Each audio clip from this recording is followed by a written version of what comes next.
Haven't even got my tripod set up yet. This fish was that quick.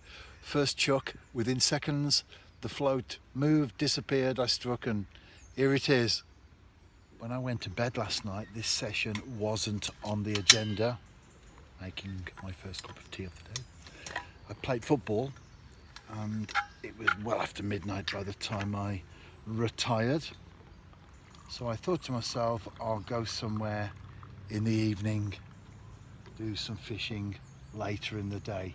We are in a very warm spot at the moment, so morning and evenings are always good times, but especially so currently. However, my body woke me up at about 10 to 5 saying, take me fishing. And you know what they say, listen to your body. Hence, that's why I'm here. It is a beautiful start to the day, and although the temperatures will get to about 30 predicted in my area later, for now it's very pleasant indeed. And I'm watching that float. And will I be back with a perch? Yes, shall we go for the perch? I thought I might have had a shoal in there, being as I caught that one, but it doesn't seem to be as hectic as cast out and within seconds you get a fish.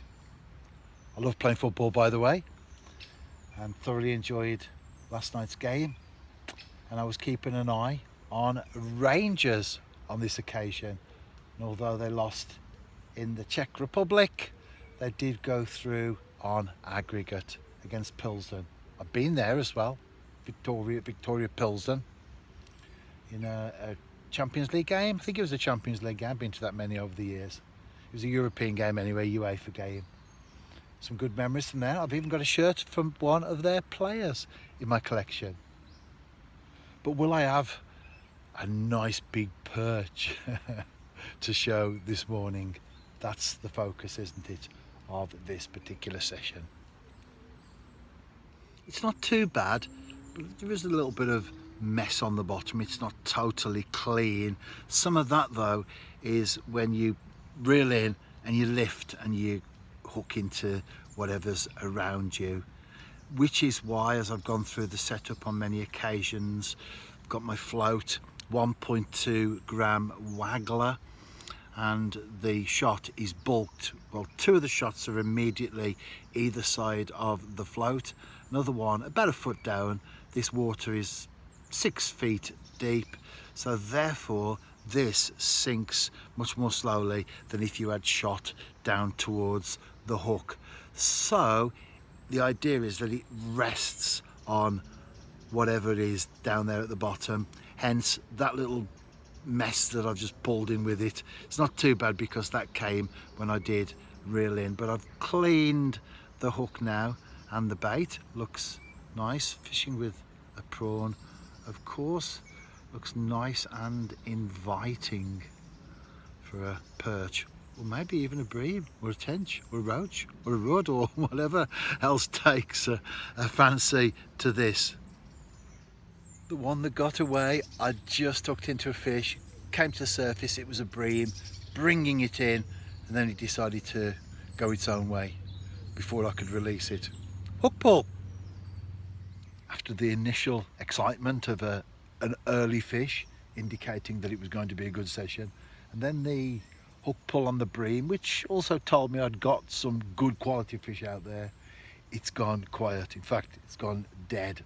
And the reason is, I've got a pike out there. As soon as I put any bait out, it smashes into the roach. You can see everything scattering. You can see the bow waves of the fish as well as it lurks and then attacks. So not making excuses, but it is proving to be very difficult. However, I'm still confident. I'm still believing that I'll get something else from this small pool today, and that's the problem. It's small, and especially with vegetation and overhanging branches, you can see them all there around me. I can't necessarily cast to the right or the left. I am fairly limited in where I'm able to present the bait, but I'll be back with something else, I'm sure. Not sure what this is, but I didn't even get a bite as such. Now this has taken me into vegetation. It's a good fish. It's a good fish. It might even be the pike.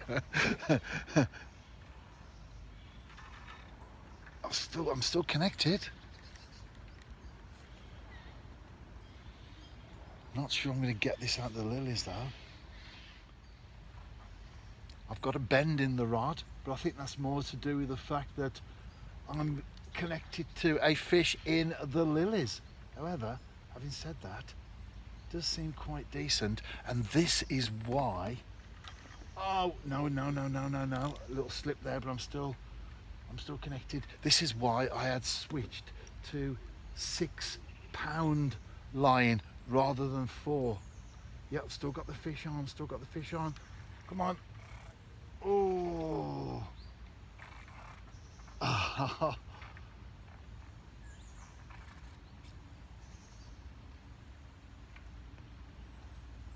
I've had to put my glasses on. I've got this tangle around the bail arm on the reel. Oh, while I'm still connected to the fish, this is a bird's nest that Ian Clark would be proud of. And he's the master of those. If you watch our videos when we fish together, I'll tell you what, I'm just hoping that this does not go on a run. It's a tench.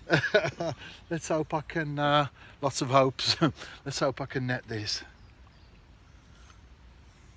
It's not a big fish, not a big one. After all that, yes, it's in the back of the landing net. It's only a small one, but it is a tinker, and they all count.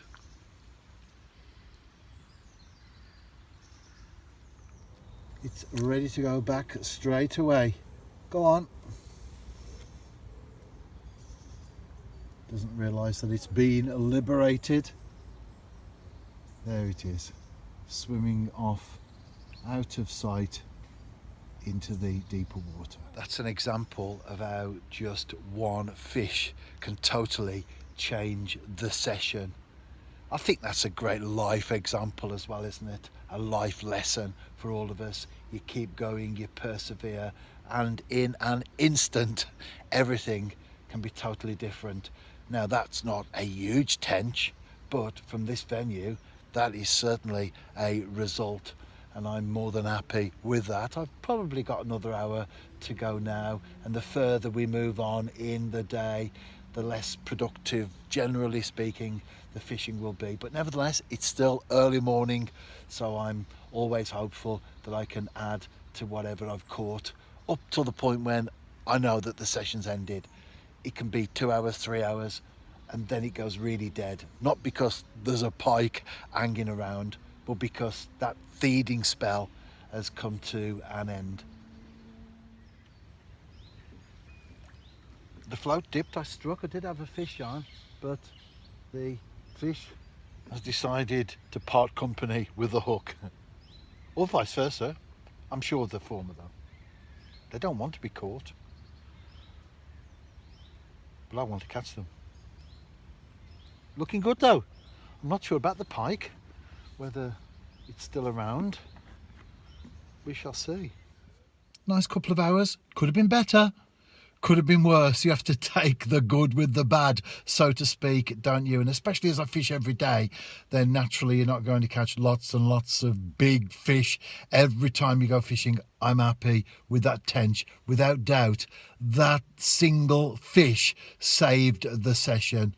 I'm back home now, and I've switched from Cloud 9 by the Temptations to Live at the Copa by the Temptations. I'm working through their albums in my car at the moment. I'm not getting very far though with them, or at least should I say, it's taken me a long time to listen to an album, several plays. That's what I like to do, purely and simply because I'm not doing that many miles nowadays, which is great. When I was at work, I would be able to listen to a playlist and play it again, and that would be it. Now that playlist tends to take me a few weeks to work through. All good though, isn't it?